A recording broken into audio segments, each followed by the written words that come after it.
Good evening, everybody, and welcome to Ed Feels Live. I'm your host, Rogan Smith, here with my good friend Sasha Lightbourne in the building, and of course, Kendrick Lightbourne. What's going on, y'all? Hello. Lightbourne? What did I say, Kendrick Lightbourne? I married you. I'm trying to figure out. I don't remember me and Kendrick having the same last name. Yeah, and how do I get her name? If anything, she'll be Sasha Williams. Exactly. Well, there's that. There is that. Did I say that? You did. Okay, my apologies. Don't Kendrick worry. Williams. You should be used to that. She's called us Tinkerbell and all kind of things. So you should be...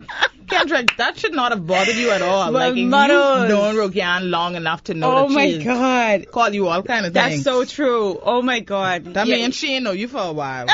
Or something ain't right.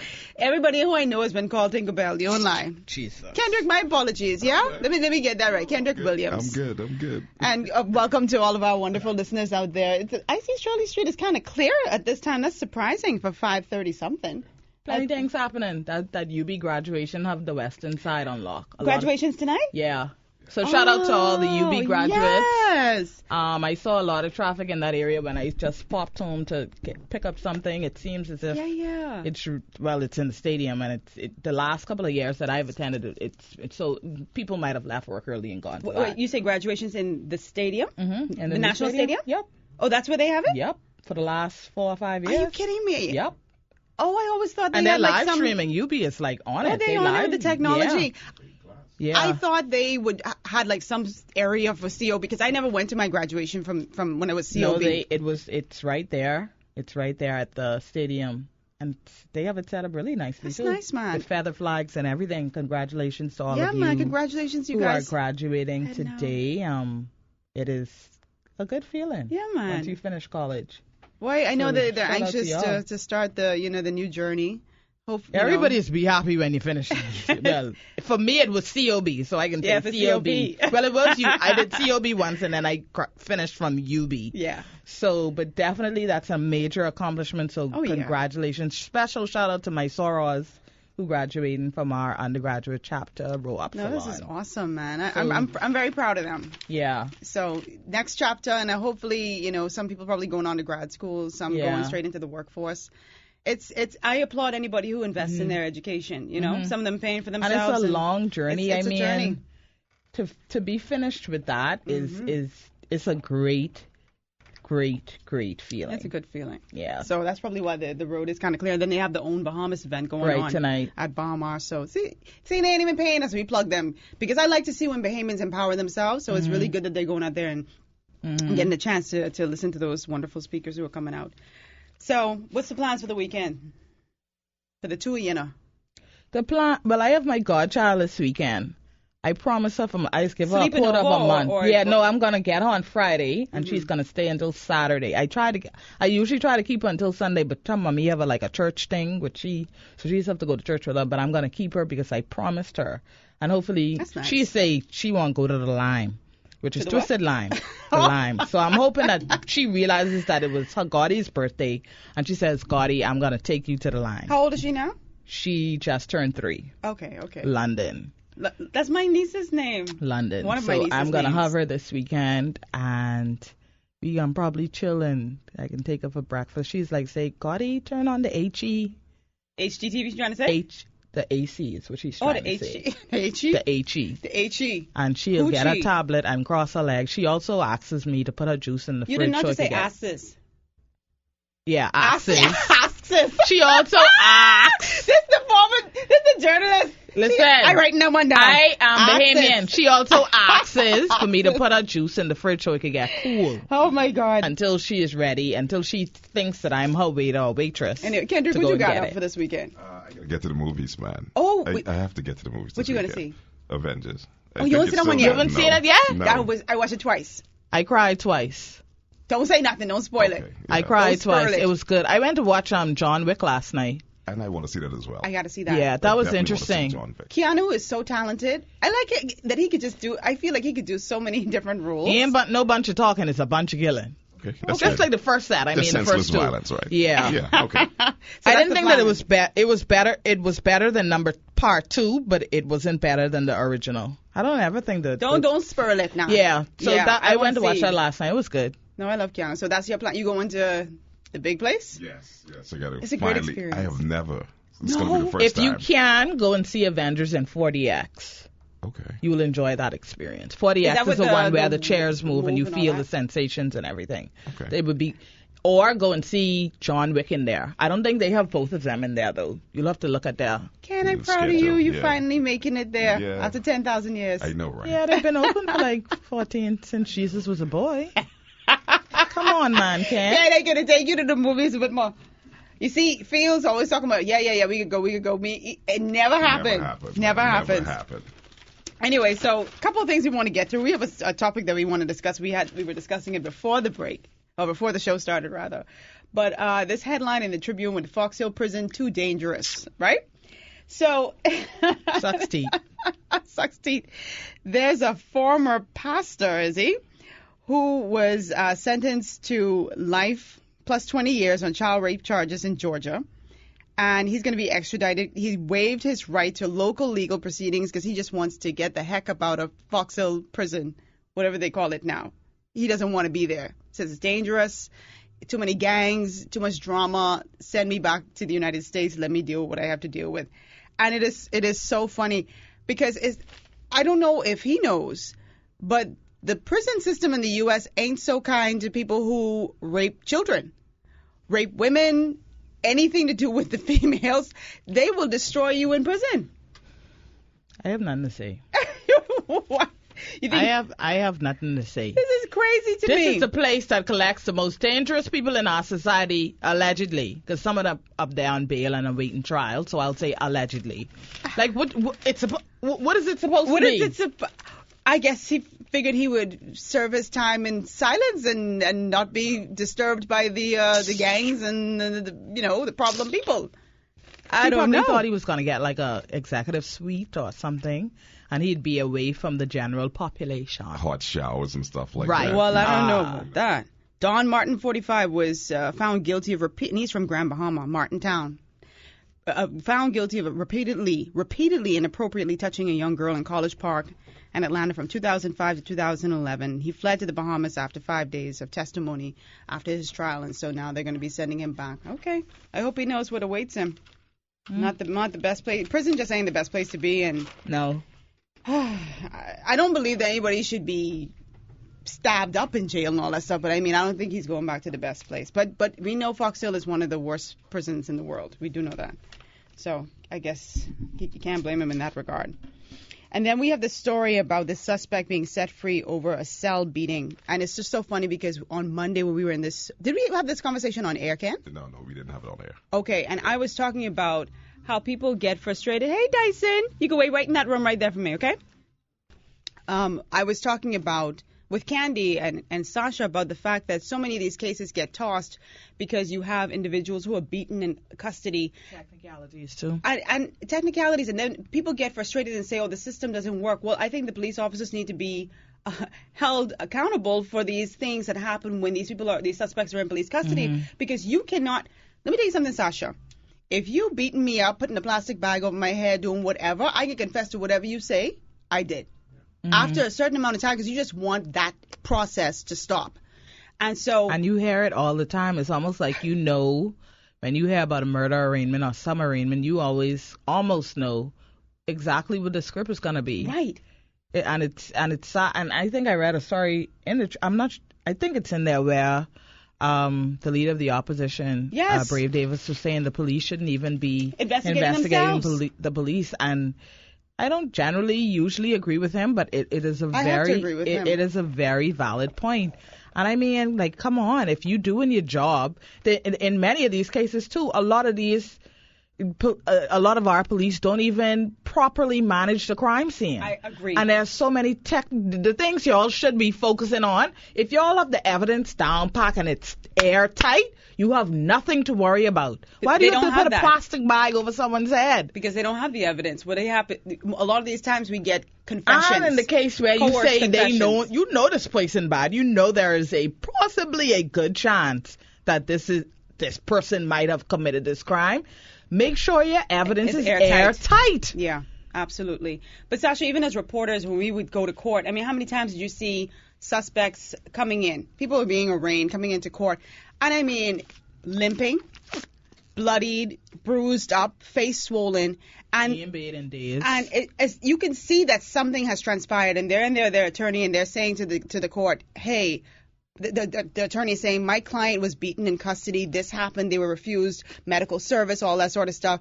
The police sitting there blasé, and the judge is like, well, make a note of it. I mean, that cannot continue. Yeah. And then when you go to court, when you go to trial, it's a problem. These things are getting tossed. So overall, we need like a serious overhaul of our justice system from the police. Agreed. Straight up. And I try not to criticize the judiciary because I kind of almost know the kind of positions they've been in, having covered court for so many years. But it's like we just need a complete overhaul. It's absolutely an overhaul that's needed. I am so happy. I got to praise the Tribune, and not just because we're on a Tribune station, but I love the fact that they continue to highlight the garbage that is around this town. I can't tell you how many times, and this one is from Millennium Gardens, but even when I pass by the National Stadium, I don't know if you guys look to like the southern side of the road when you're traveling, it's like mounds of garbage just piled up by the National Stadium. Yeah, because like when you're on the highway, darling, I can take you right to it. Like when you on the highway part, like if you were going to Yellow Welder by the baseball stadium on that side. No. This is like on the CDU side. No, this is like the new highway that they created after one of the hurricanes. You could see like mounds and mounds of garbage. People were just taking their stuff out of their yard and dumping them there, and it continues to this day. Like when you go to the National Stadium. She's talking about on the opposite side for where they have the racetrack. Yes. Where it is now that that's big the wall. Yellow Ella side, right? Where the baseball stadium is, kind of. No. On the side where road traffic operates from. Let's say you headed towards Stapleton, it'll be on your left hand side. Yes. After you pass H.O. Nash School. Yes. By Government High. You mean Government High? Government High, you mean. H.O. Nash. Okay, Government High. Okay. Okay. But it's a lot. Yes.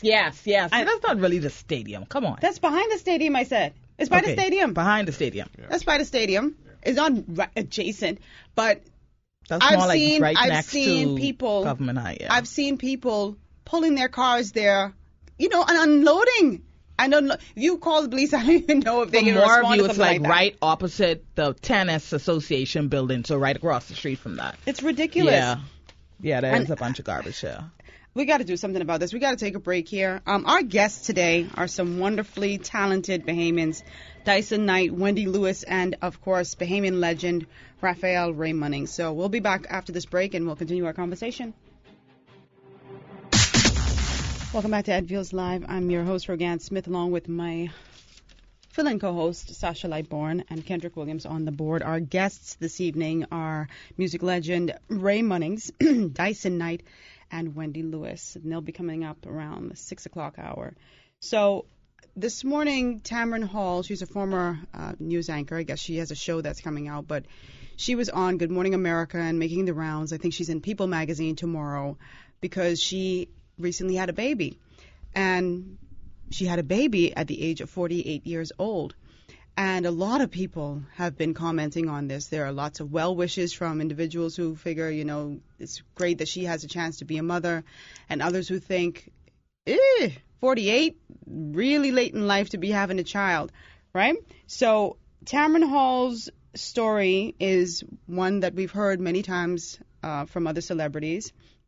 She said she suffered with infertility, and she had unsuccessful fertility treatments in her 30s. She was incredibly disappointed, down about the fact that she wasn't conceiving, and then she attempted it again in 40. Didn't happen in her 40s. She said it was mentally exhausting, physically debilitating, and finally at 48, she's a mom. And so I wanted to get you guys' take on this because, like I said, there are people who figure this woman's going to be a grandmother, while her child is growing up, and that's a problem. And then, of course, there are others who say she wants to be a mom. It doesn't matter what age it happens. And just so everybody knows, there are other women who have been through this. Janet Jackson was 50 or 51 when she gave birth to her son. The former First Lady of the United States, I don't know if you know, but Michelle Obama battled with infertility. Both of her children, her girls, were born as a result of her doing in vitro. So it happens quite often. And so we had a nice little lively discussion before the show started. We did. Sasha, what's your take on this with Tamron? I think, and I just had this thought. This is a new thought that you guys haven't heard, but this is a new thought. We just had this conversation on Monday about a woman's body being her own. Mm-hmm. And so it kind of ties into that. Here's my thing. Mm-hmm. I always use my parents as my example. My brother is going to be, how old am I? I'm 34. My brother is 5 years older than me. That makes him 39. My parents are both now in their 60s. Mm-hmm. They are both retired after both having successful careers in different industries. They are living their best life. They have saved up their money. They have their home in Eleuthera. They fly wherever they want to fly. They're living their best life right now, currently as we speak in New Providence. So that is the model that I would like to follow. Rogan asked the question about what if I can't have children. I will cross that bridge when I get there. Am I willing to adopt? Am I willing to try one of these new innovative technology, someone carrying it for me or something of that sort? I can't answer that right now because I don't know. I do want children. I'm now 34. I do want children. I feel like I'm at the point in my life where I'm ready. I have several godchildren. I have a niece now who means the world to me. But I also want to be in a position like I say I want three boys, so don't get me wrong. I know that there are a lot of things that we should wish for. So at this age now, too, I want healthy children. My preference would be to have a boy first, and it may not even be 3. I may just stop at 1 because children are expensive. But now, hold on. Let's be going far. So initially when we had the conversation, you said, that wouldn't have been you because you look at your parents' model and the fact that they had you and Sherrod at a younger I can't age. see me having a child at 48, no. Mm-hmm. So I want to answer, let me answer that directly. Yeah, answer that question. And here's why. I've always seen myself as that mom who, I want to be that mom where, we going by Dylan mommy house, we going by Zion mommy house because she have all, like I see myself as that mom where everyone wants to come in my van or everyone wants to come because I'm the cool mom in the group. Sports or whatever, taking them to scouts, taking them to church, taking them where I've always, I don't know, for whatever reason, seen myself as that mom. Anyway, I want to be able to play with them. I want to be able to get down in the dirt. I want to be able to. But hold on, what makes you think that you can't do that at 48 or 55 when you have so many? You have so many. You're old. No, listen to me. You're older. Hold on, Sasha. It's simple. You're hold old. on, Sasha. Hold on. You have individuals who are young and they're debilitated either through health or because they ain't in the best of shape and they in the best shape. Sorry to hear that. But you know, go ahead, Kendrick. 50 is the new 40, man. Well, you have looked at women. Precisely. What's the lady that was married Angela to? Bassett looks good at 60 plus. Who was married to Eddie Murphy? Oh, Nicole Murphy. Right. She looks 60, gorgeous. right? Exactly. Her body is banging. Right. Two right? things. She also has money. Two new That's thoughts. the You don't need point. money to have a banging body. She's also. You don't need to have money. But we brought up this point earlier too about money makes a difference. Right. Yeah, money makes a difference. Makes a difference. But if you are committed to your health, if you're committed to your body, you don't need to have millions of dollars. Rebel Wilson has millions of dollars. You know who she is, the actress? Mm-hmm. She ain't got that kind of body. Mm-hmm. Amy Schumer has millions of dollars. She ain't got that kind of money. So let's not say, money makes it like make your body so but banging money or is whatever. a factor. I try to keep in shape. I exercise. I almost exercise like 5 days a week. Hold on. But that's because that's what I want, and I'm doing that too to ensure that when I get to that place that I'm in a good place, because I feel like I'm hoping Wendy comes in on this because she just recently had a child, so she could tell us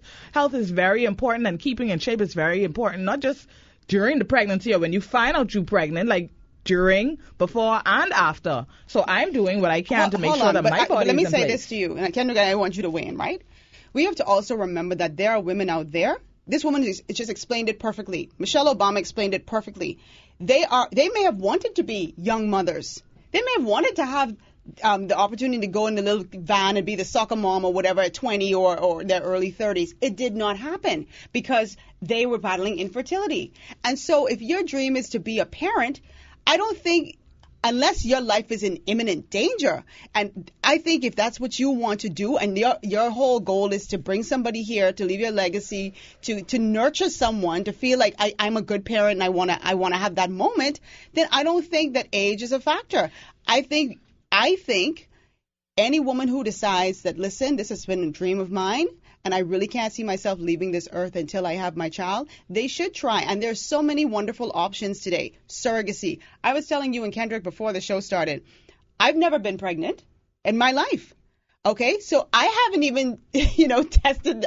For the longest time, I didn't even want kids. Okay, and then I finally decided after witnessing a friend of mine have some trouble and, coming through that journey and seeing my sister's children, I said, you know what, I think I could do this mothering thing. I could do this.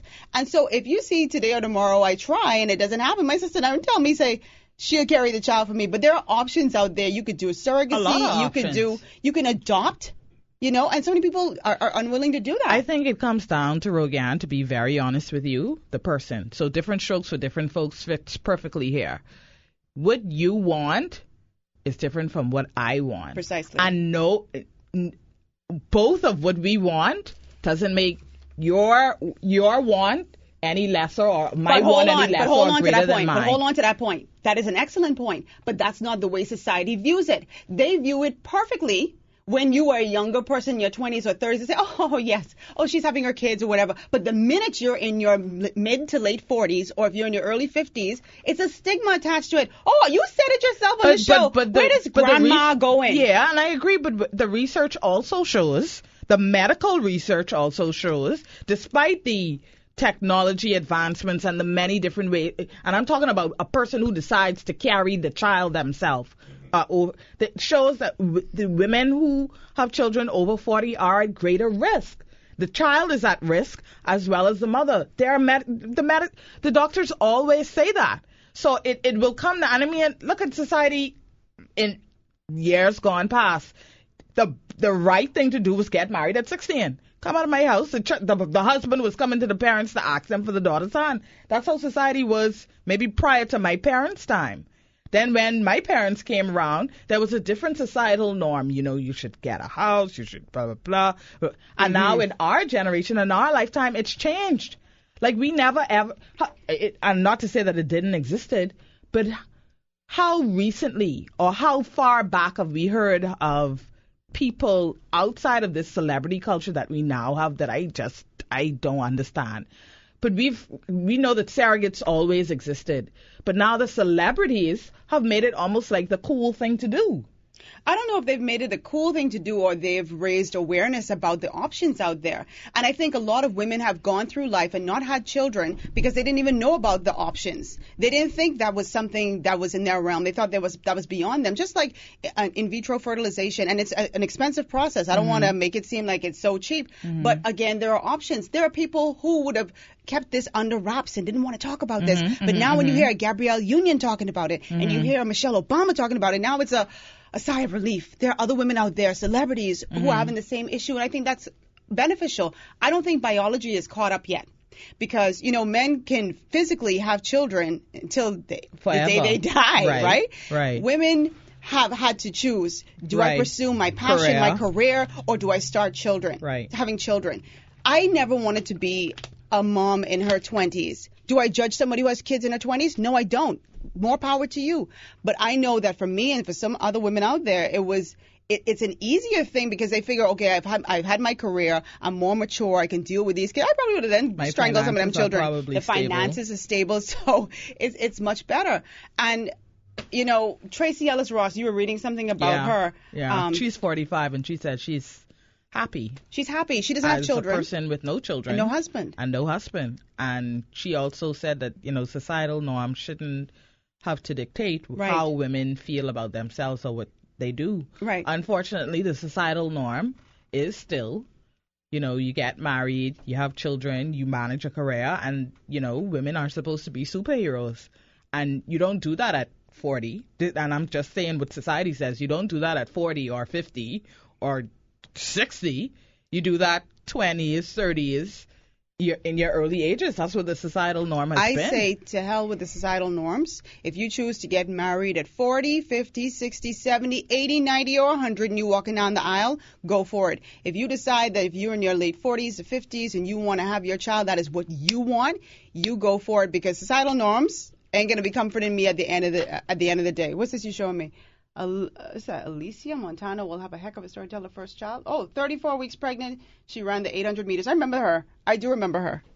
Women, a lot of people, the rules have changed. Let me tell you something too. Celebrities, like Beyonce and them, back in the day, I remember being in the 90s, if you got pregnant while you were hot in your career, they tell you that's a rap. Lauryn Hill rapped about that on her song Zion. People were telling her to have an abortion. Girl, your career on fire and you going to go have a baby? You know what I'm saying? So you can't follow up with what people think or what society thinks. I think you have to sit down and do what you want for yourself. What's her name? Vivica Fox. I told you guys before the break. She said one of her biggest regrets was not having children. Right? She talked to Halle Berry, and Halle Berry told her, I wish I had known this sooner. I would have probably been a mother earlier. And for someone like her, she's probably going to go through life with that regret. But there's always options. She could adopt. And people look at adoption as like something as a last resort. But there are lots of kids out here who need great homes, So I think it is different strokes for different folks. But I do wish the stigma would kind of melt away, where if a woman is a certain age, she must be a spinster if she's not married. Or I think it's going to take time. I think I think it's changing now. Yeah, it's already evolving, so it'll happen. Definitely, I think here in the Bahamas specifically, the Bahamas is built on so much traditional and societal, and that too has been broken because most of our homes, single parent homes. So that's definitely away from where my parents and their parents grew up. So we have to evolve with the world, and the world is evolving. So yeah, and I'm sure people, I don't know of any cases where people have spoken about it openly, but I'm sure it's happening here as well. With surrogacy and whatnot? Oh yeah, absolutely. And lots of women have done the in vitro. So kudos to you guys. We got to take a break. 6 o'clock hour for news, and we'll be back with our wonderful guests who are waiting in the wings. We'll be back. Oh my God. Let me tell you something. Hands down, one of my favorite songs of all time, Funky Nassau. And it feels so good to have the legend inside the studio with us today, Raphael Ray Munnings, of course. And, of course, a new legend in the making, none other than Dyson Knight, and, of course, friend to the show. It's so good to have you both here. Thank you for having us. It's a pleasure to be here. Dyson, you're always so happy. Why and not? Hyped. I love it. Why not? Well, thank you, Rogan, and this I think is my first time even in this building, so really, I'm sure it won't be the last. Your brother's been here 1,000 times. Yeah, he loved the radio and he loved the mic. Yeah, he liked the microphone now. I was telling Ray before the show, I said, my mother said, Ray coming to your show? I wonder if he can have on that hat. Oh, yeah. And I was like, what hat? She's like, he always wearing a hat. And I mean, true to form, you got on your black sleek hat. Yeah. Your national anthem. Don't leave home without it, like the American Express car. And you got a nice head of hair, too, underneath that hat. Yeah, well, working on that. Wonderful, wonderful. So, yeah. So what does it feel like for you when you hear Funky Nassau being played? I mean, like I said, it's hands down one of my favorite songs of all time. Oh, thank you. Well, Rogan, I would say this. I have changed the name from Funky Nassau to the Beast That Wouldn't Die. Hey! Because that's exactly what it is. Oh. Every 3 years or so, someone else covers it, and that has been happening since 1971. Are you kidding? Which the flautist, Push, and not Push in the bush, but Push. he covered it like a jazz feel to it, and I couldn't believe what he did with it, but that was the first. And the last person to do it, I think, is out of Russia or some other country. Yeah. And but they're trying to sing English, huh? The song has a lot of reach. Well, it's been around the world at least 10 times. My goodness. Next year, 2020, will make it 50 years old. 50 years old. That is a long time. Oh my so, God. and it is, like I said, it keeps growing. It had a very dynamic boost in 1998 when they did a 4-minute version in the Blues Brothers 2000 with like I said, Don Aykroyd and Erykah Badu, and in that movie they had of course Paul Schaefer played piano in there, and he actually arranged that version of the song. Oh my goodness! And so when I hear it, and Santana's done 2 versions up on YouTube, so it, like I say, that's why it's now called The Beast That Wouldn't Die. Or should I say The Beast that wouldn't die. But let me ask you, did you, even when you were creating it, because you used to be you're the original lead singer of the beginning of the end, Yes. did you know that this song would have such legs? Well, yeah. Well, I might say yes. This was a do or die situation. If you hear the name of the group is the beginning of the end. So this was if we didn't do it this time, I don't know what was going to happen. And actually, a co-writer with me was my first cousin, Tyrone Dr. Alfred. Oh yeah. And so we, like I said, we got together with my brothers, and we locked ourselves away for 6 months in what was then called the Lion's Den. That's a part of the Cat and Fiddle in the closed portion. Like I was telling Dyson, that's where the Young Bahamian show started with Charles Carter in the Lion's Den. So with all the ghosts and goblins that lived in that environment, we couldn't miss. As I said, the club was closed, and we just went in there and woodshed, and we had sausage and bread. Sometimes we'd have Spaniata in the evening. That was the cheapest wine we could find. We wouldn't drink Boone's Farm, but the Spaniata did it. And we, like I said, when we came out, very quickly, because I don't know, it's only an hour. No, go ahead. We borrowed $2,000 from a family relative, and that $2,000 bought 8 round-trip tickets to Miami.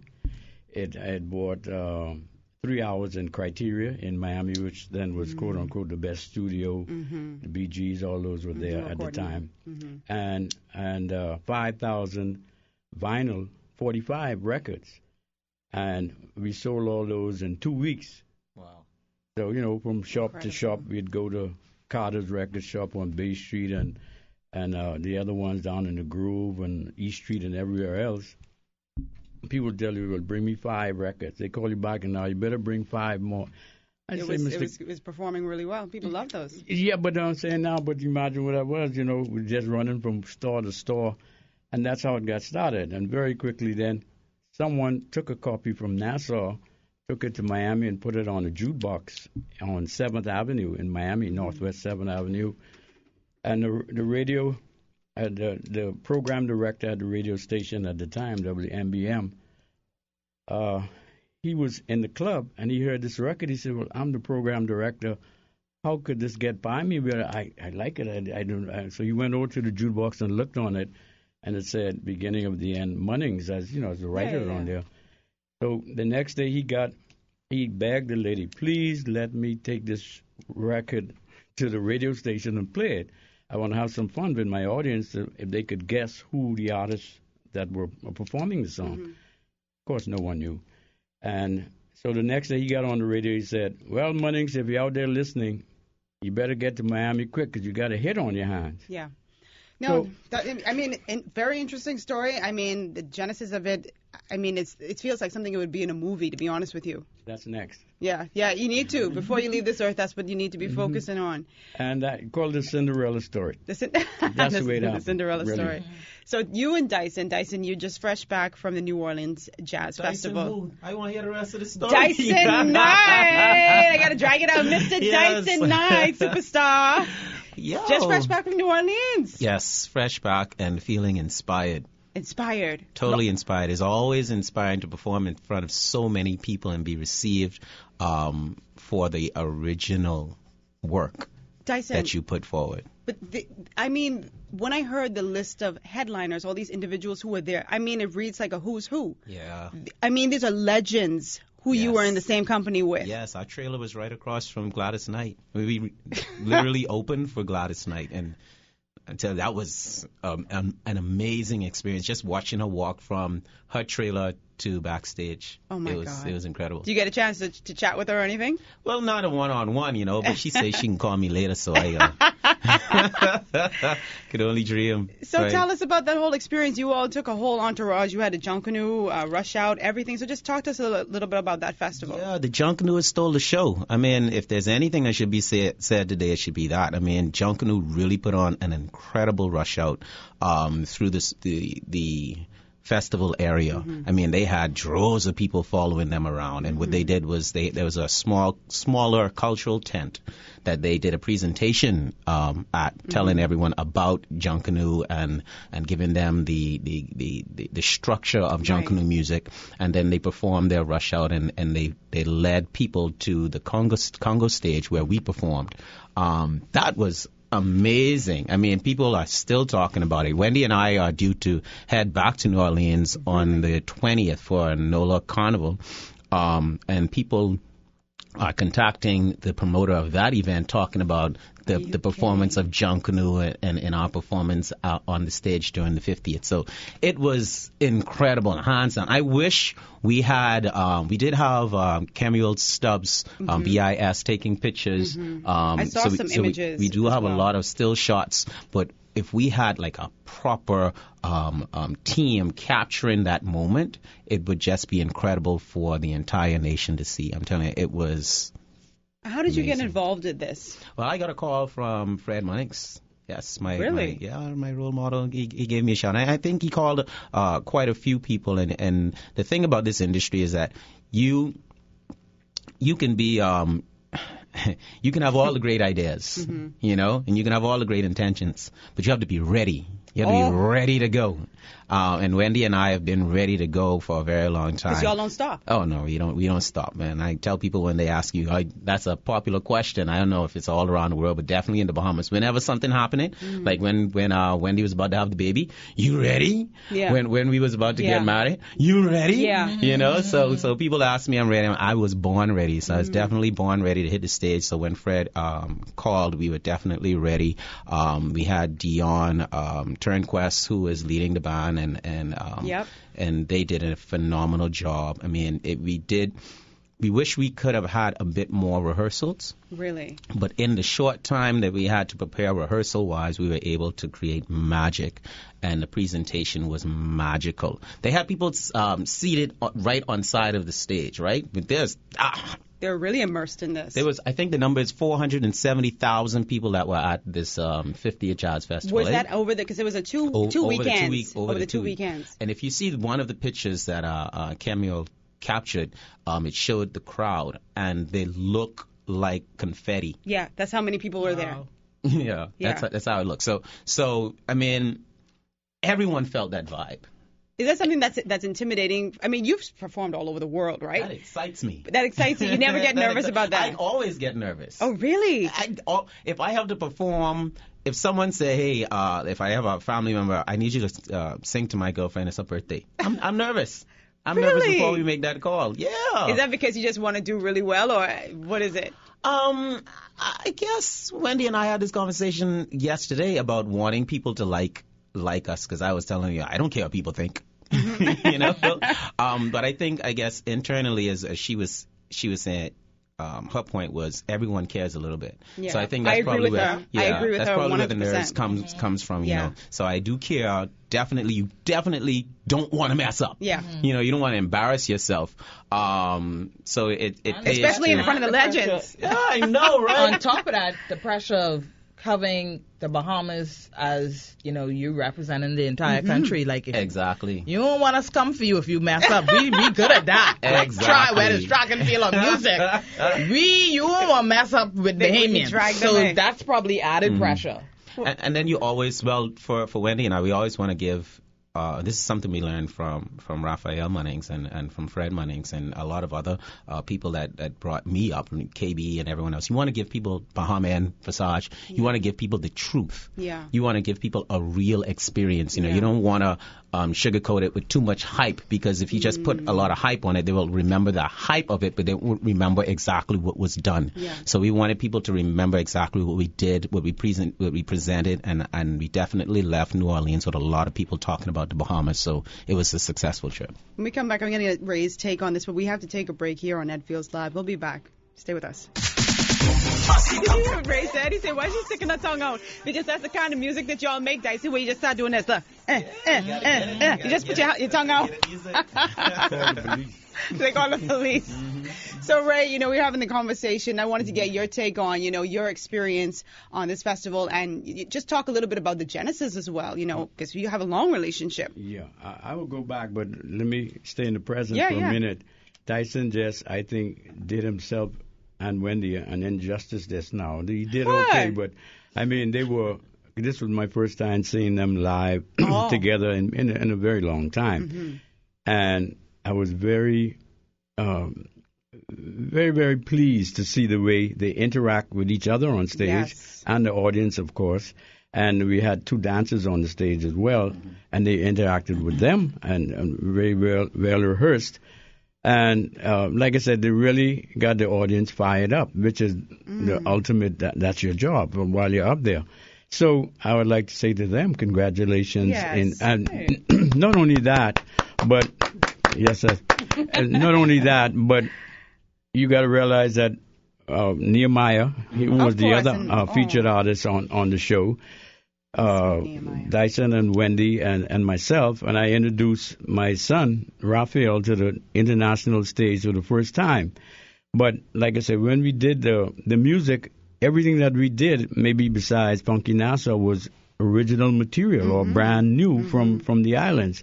And people enjoyed it just as if they were listening to songs that they were familiar with for years and years and years. So hats off to all of the performers there. He mentioned the Junkanoo, but let's go back to come ahead. My first time performing in New Orleans was in 1982. That's before most of you in here were born. I never that. Well, I was just going to say that. Present. Yeah. So, like I said, and in 82, why I say 82? Because that's when Raph was born in 82. So he came the next year. And so when I look then and I look at what we did a couple of weeks ago, I really see the change in the festival. Yeah. Like I said, this time the headline for the entire festival was supposed to have been the Rolling Stones, and as you know, Mick got a heart problem just before the actual concert, and they had to cancel their whole thing. But I don't want to say it on radio, but really didn't miss them. But when they say didn't miss them, meaning, of course, they would have had their impact because they do have millions of fans worldwide. But like I said, if you didn't know, you wouldn't know. You couldn't tell. But like I said, in 82, when we went, of course, I got a whole list of names that we need to name drop, but it's too many to mention. But with the Junkanoo from way back then, the first time I went, Wooler, who King Wooler, King Wooler was a part of the Junkanoo group as well, and so from then and to see him on the one, it really was nostalgic for me. Meaning, it really brought back a lot of memories. And of course, Ronald Sims was there. Ronald was a banner boy this time. Normally, he's a stage director or manager, and of course, most of the Junkanoo people practicing the Junkanoo art form, they were very young. I didn't know 90% of them, but they knew what they were doing. They knew their craft, and they loved Junkanoo. And like Dyson said, it's not like they performed once. They performed on the 3rd and the 4th. Yeah. And they would, and sometimes twice a day. So they would come out, and it was maybe 90 degrees outside. They would come out and start and do maybe a quarter mile of intense rushing. Oh, yeah, they rush. And I like to call it the Pied Piper because people were following. It is just like, following right wherever behind. they led them, they would follow at that point. And so, we would always end up in the cultural tent, where, again, they would rush for maybe another 10 minutes or so. And, of course, by that time, hundreds, maybe even thousands of people squeezed into that little tent, enjoying. So the presence was felt there. Yeah, in the Bahamas. This is what we are presenting to the world. And really enjoying it. And I'm sure it was their first time, but if you saw them enjoying it, I think that Fred liked to say, well, the heartbeat, which is the drum, and they had about 3 of those, the 55 gallons. So when they started the boom, boom, boom, boom, boom, boom, boom, boom, boom, boom, of course, you know what happens is over. So the relationship has started from 1982, 83? A little before that, even because before then. I think when you go into history, it started with Blind Blake and Chippy and Tony McKay being, I think it was 76 when it was the first time they were invited to come to New Orleans to be a part of which is called the New Orleans Jazz and Heritage Festival. Yeah. So it covers the whole genre of music, really, and it's really been exciting. So, Dyson, you're going to be going back. I mean, is it an invitation that has to come from the Munnings for you to go year after year, or how's this going to play out now? You're going to see you next year at this for the festival? Jazz and Heritage Festival? Well, I do hope that they will invite us. And as Wendy and Dyson, that would be a major plus. But anytime I get to perform alongside acts like Ray and Nehemiah Heel, I learn something. You know, they have been around the world a couple of times, and they have a lot to offer. And I wish, like I mentioned a bit earlier, that the nation got to see them in their element, in their true element, their true form, without expectations. You know, I think a lot of concert goers, Bahamian concert goers, go with an expectation to hear what it is they already know. You know, and they only react to what it is that they expect to hear. If it's not what they expect, then the reaction is a bit negative until you capture them. But just to be able to absorb that performance energy, because see, let me give you what I learned in this trip. Because of Bahamas Carnival being, you know, the big hype right now, Wendy and I have been doing a lot of jump up music, you know, a lot of high energy, and people expect that. We went to New Orleans. We gave them a lot of high energy too, but I also introduced one of the songs that's a bit more singy called All For You, which is more in the rake and scrape lean. But I figured we had to put out all of this energy, and here comes Raphael Munnings, cool and calm and as ever. Yeah. And he just took that crowd to a whole nother level. I mean, Wendy and I really, really turned it up. But it was amazing to see how a different form of performance still kept the audience all the way up.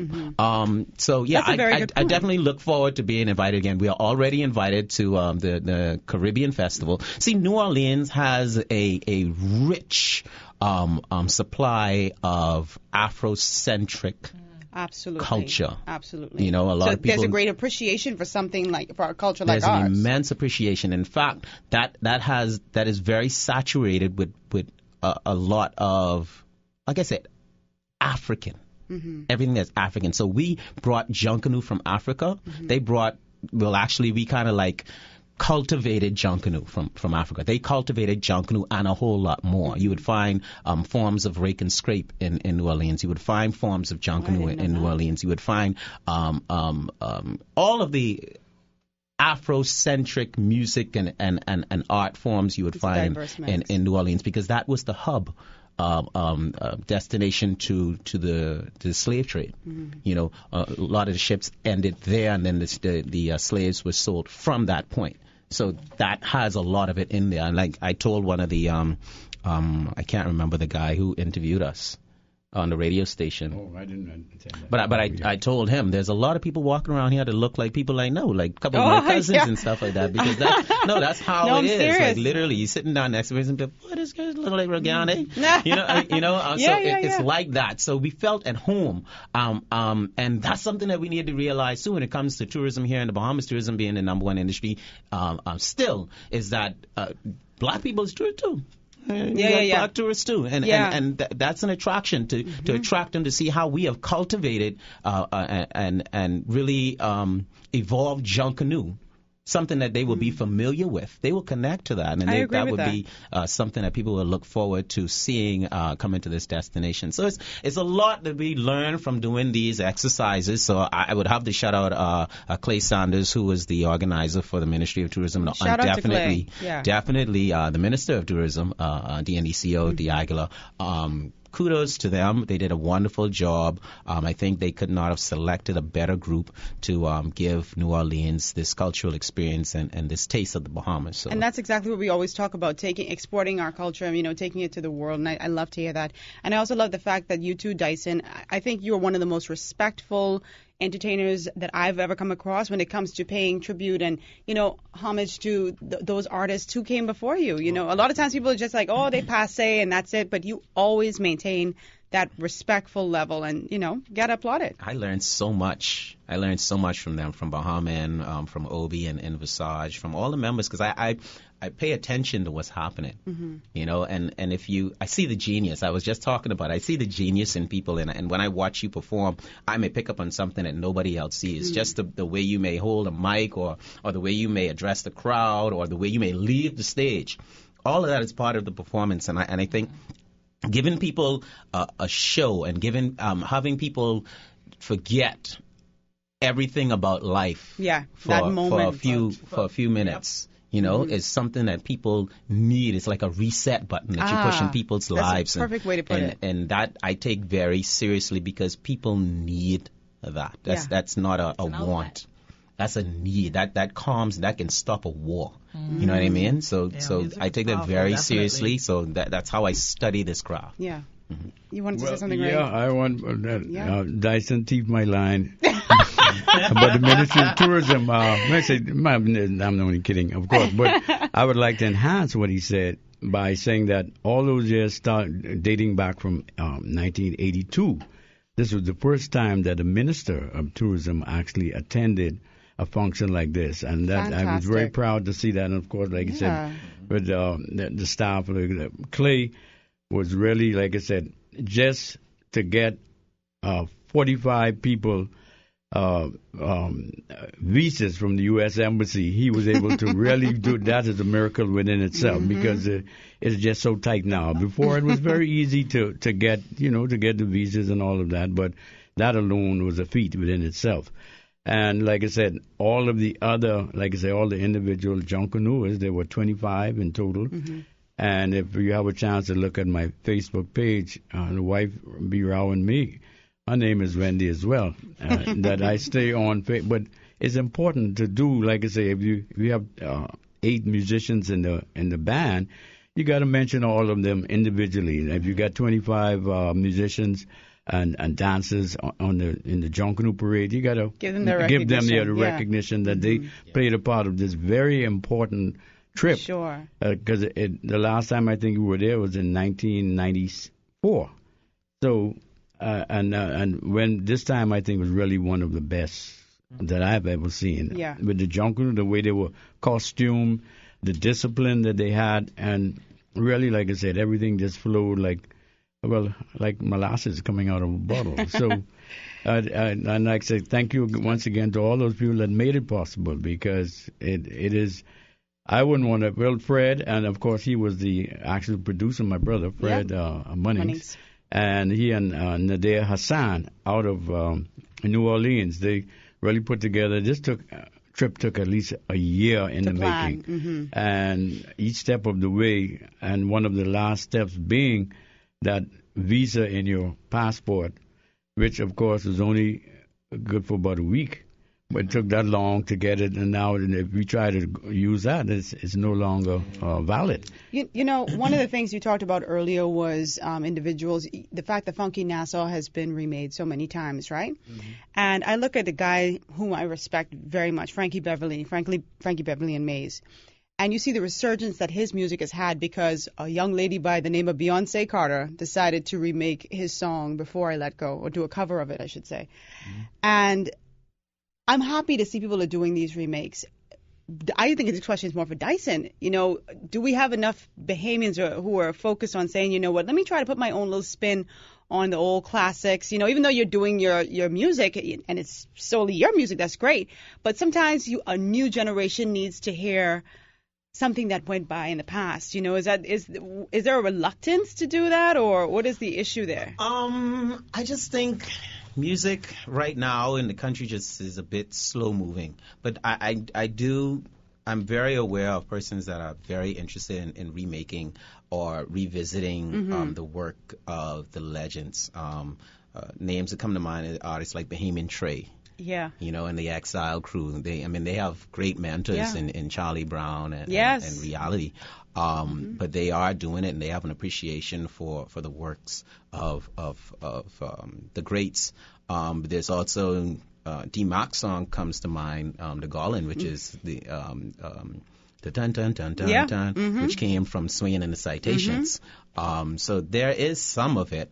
We can't run away from it, but also the younger musicians are really trying to find their own voice. They're really trying to find their own, and that has to do with the fact that it's just very difficult to break through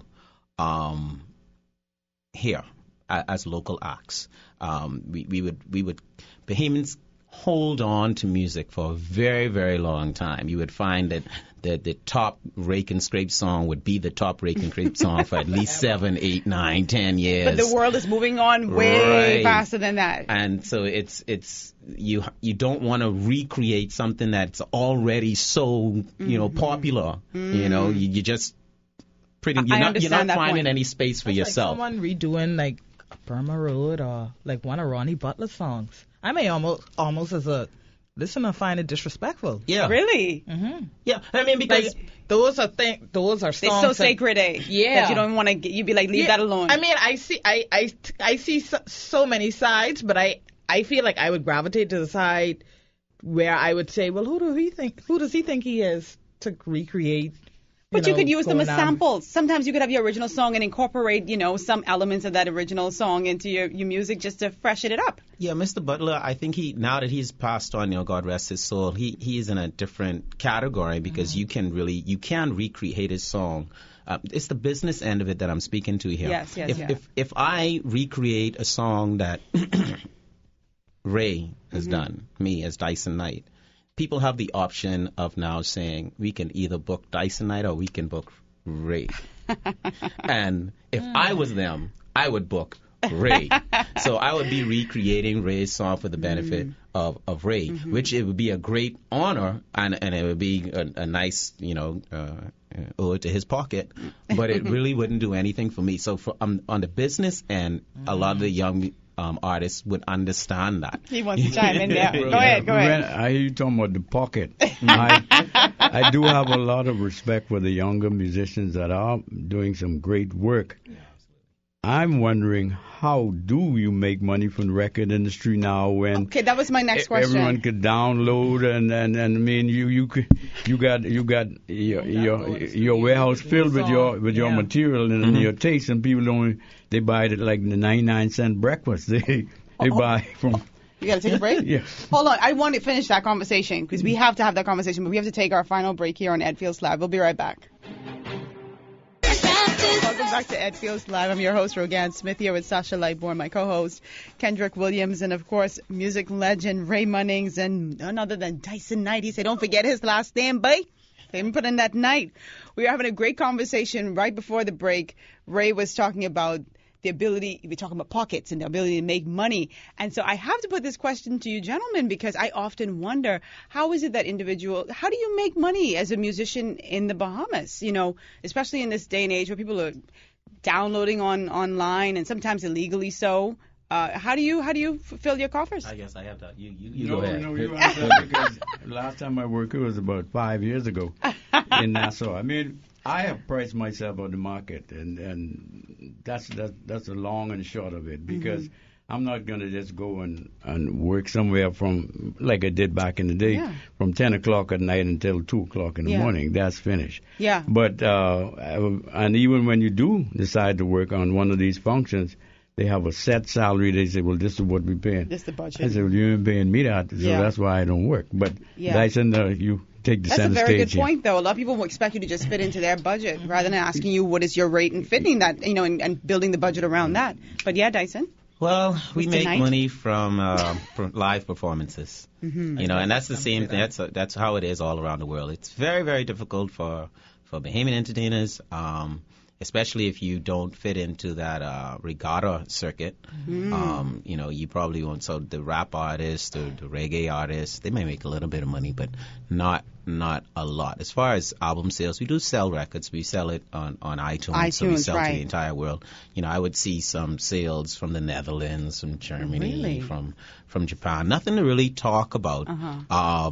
But I also, like I say, I have some role models and some Not some role models. Yeah, Isaiah Taylor comes to mind, and he's very similar to what Ray just said. He's not going to accept what he doesn't feel, is respect. I agree. Pay. I agree. And I kind of operate that way too. So I spend a lot of time just either at home or in the studio rather than performing. I find that I perform more for people that I know. I would do more free performances for like junior achievement, for charities schools. And stuff. Autism Month just went by. I'll hop around to schools and do these type things, and I would do Susan G. Komen and like charities and stuff like that. But when it comes down to just allowing someone to pay me just anything for a performance, I'd be like, no, I good. I'll just cool. So you have to the concept is create hype. Yeah. Create great music. Promote that music, get the music familiar with the audience so that the promoter sees a value in hiring you to perform at his events, and you charge him based on the amount of people that you think will turn out to come and see you. Absolutely. Or you do what I do, which is throw your own event once a year. Yeah, that's actually very smart. And you guys missed our conversation on Monday. We had a blogger here, and we had some other creatives, and this seems to be the same problem we hear every single time when it comes to creatives in this country. And they were talking about the fact that individuals will approach them and they want the stellar work, but they want to offer them peanuts.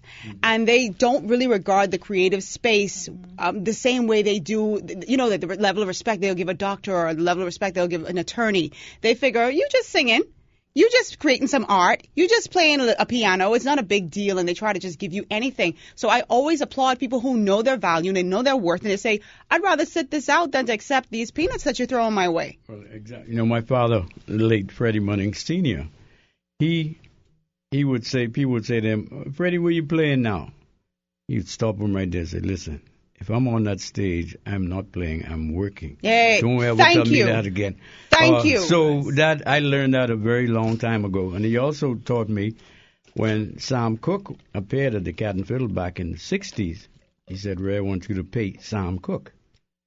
That was one of my favorite artists. And he said, I want you to do that because once you're an entertainer and you reach a certain standard, whatever you charge, the promoter's got to be able to pay you. So you have got to realize that you can either be the promoter or you can be the artist. Yes. So which one you want to do? Right. You want to be. And so, well, I said I want to be both because sometimes I have been in both capacities. But the thing is that everyone has a price. Yeah. And if you're prepared to meet that price, then you're able to work and then make money from then, and you hire them back the next year or next occasion you have. So it really. And the other thing I want to touch on real quick, I don't know how much more time we got, but we have some time. But copyright and worldwide copyright, is like I said, my arena has never been the Bahamas. I was lucky to start with the world as my domain. If we're putting the record out there, like I said, started in Florida, went to New York, went to Chicago, went to Toronto, London, the rest of the world. And so as a writer and publishing company, from 1971, I was affiliated with BMI as a writer and the Library of Congress as copywriting all my material. As you should. That a lot of the younger artists don't understand.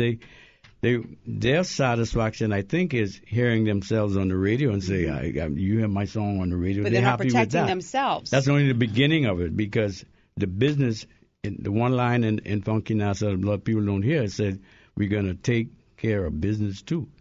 That is very important because the business side, in which I am very proud to see that Dyson and his wife Wendy, the way they're approaching it, because in New Orleans they said, if you have any material, for sale, records or what like that, we want you have to send it up in advance and a whole lot of rigmarole.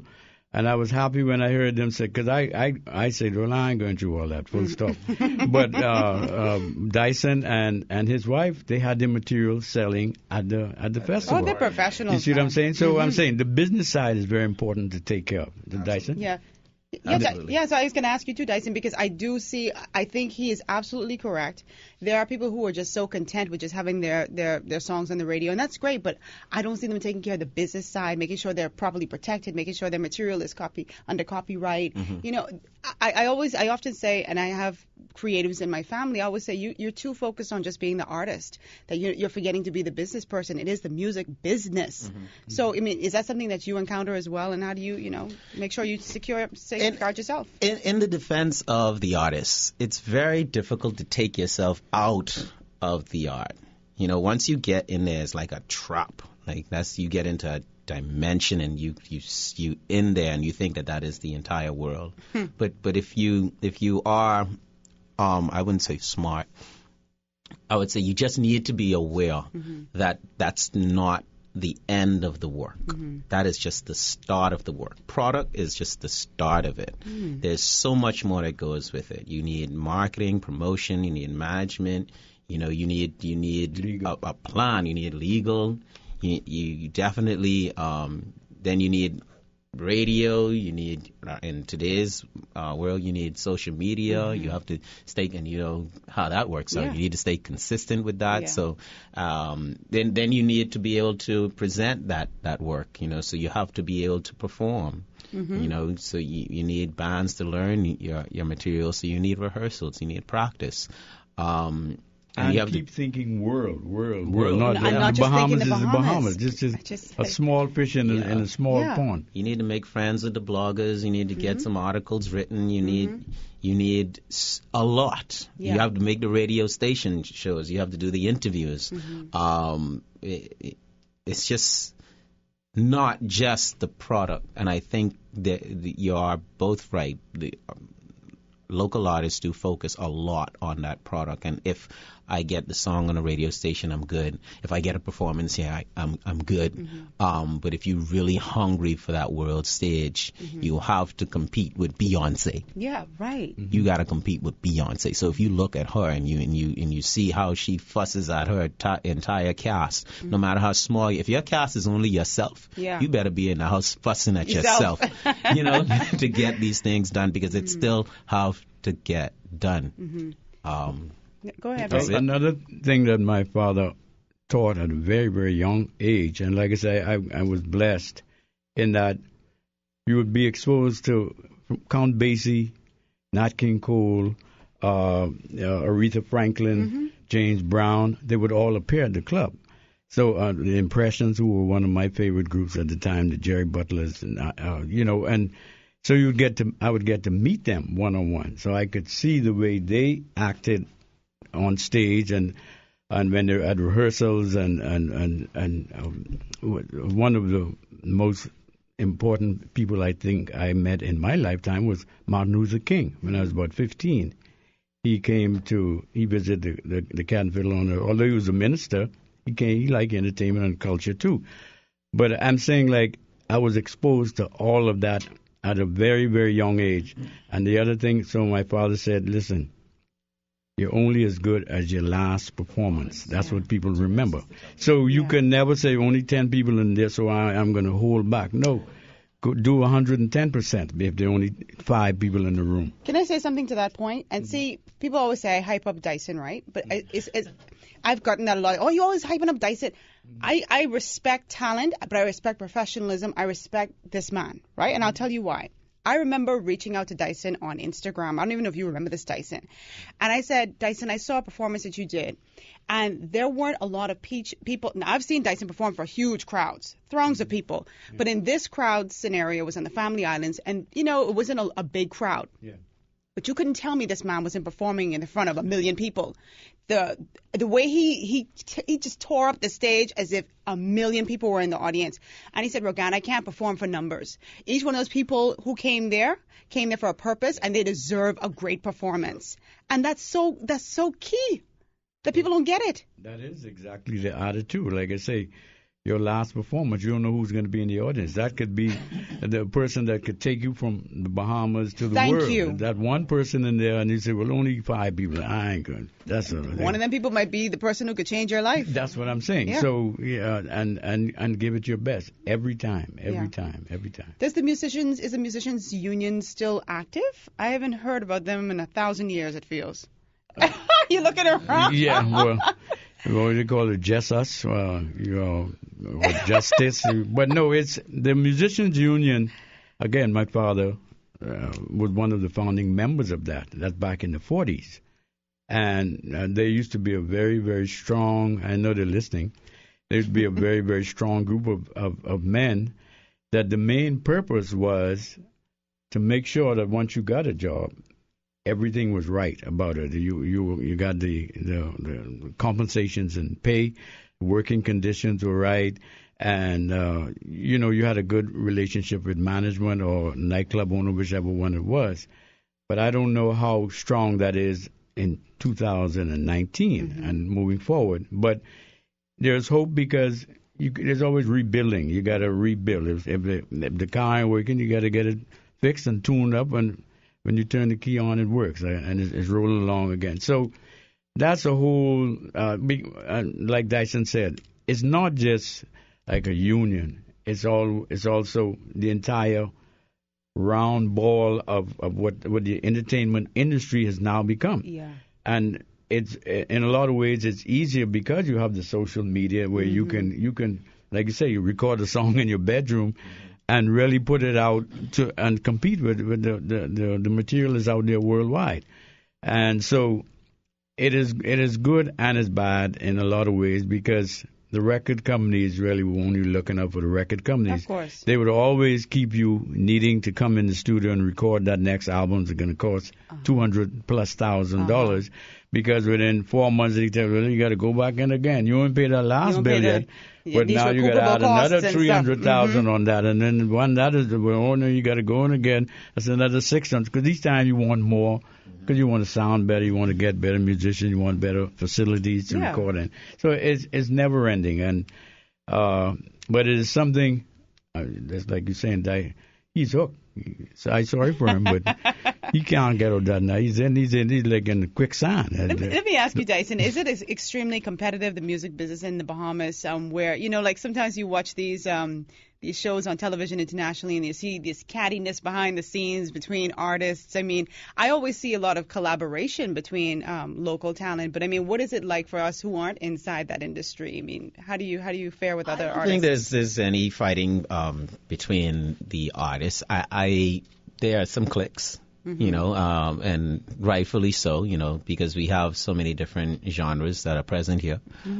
So you'll have your rappers over here, you'll have your rake and scrape artists over here, you'll have your reggae artists over there, and they kind of like, fit in. Yeah, but I think for the most part, we are all respectful of each other's hustle. Yeah. I wouldn't say that we all like one another, but we definitely have a respect for one another, because regardless of how it has to happen, we all know we want it to happen. Yeah. So I personally wouldn't hate on someone if they have one way of getting their work out there or if getting themselves out there. That's what they got to do. And we are competing against the world right here just for our own space. Yeah. I think the only space that is safe right now is like the regatta circuit. Like you won't see a homecoming or a regatta featuring an international act. Right. You'll always see, locals really headlining that. But everything else, we compete for space. Yeah. And a lot of times we go unseen, unheard, because if you're opening a show, for Chronic or someone as a reggae artist, you probably on stage at 8 o'clock and Bahamians don't come out till 11, 12. Well, you could talk to Lil Duval. He could tell you that when he came to the Bushel Branson concert. But we ain't getting that paycheck what he got. Yeah, so it'd be cool. I'd smile. I'd perform at 7 p.m. and smile if I get $100,000. That's cool. Stage. But yeah, for the most part, we all understand that the industry is lacking. Yeah. And there's much room for improvement in the industry for any of us to really make it. Yeah. You know, the best of us right now isn't rich. You know, they're probably making some nice money, but they're not rich. Right. And it is a $7 trillion industry, you know, worldwide. I think that was the number. Is it 70 trillion? It's a lot of money, and right here locally, you know, is a lot of money. You spoke of the musicians union, and I think they put most of their efforts right now in the hospitality industry, performing entertainment, in the resorts performing in resorts. So we only have 1 more minute, Ray, but I'll give you the final word. Very quick. One of the things that I've noticed, and I got out of it, actually, I got in the video production business as well, but it is undercutting. Meaning, if I say I want $10. Someone will come and say, well, I could do it for $5. And then the other person said, well, I could do it for $2. That has been happening a lot. We'll have to address that another time. But that's one of the things that even the music, because they would set a standard to say you can't charge less than this. But I mean, times are tough, and you need to keep a chicken in the pot. You know, hello. Sir? You said a mouthful, and I appreciate it. And of course, you know, you're welcome back here because we want to have that conversation. I love giving creatives a platform to have these discussions. For me, because there are a lot of things that I need. I'm not, like I say, I can bring Fred, meaning we have a battle of the mic. You're welcome to return at any time. Thank you so much. This has been such a great conversation. Educational, and I'm so proud of you all and the work you did with the festival. So don't be a stranger, Dyson. You know you're my boy. Thank you, Sasha. Thank you, Kendrick. We'll see you all on Monday. Loretta Butler Turner will be our guest, so make sure to tune in. And, of course, Candy will be back on Monday. Have a safe weekend, everybody.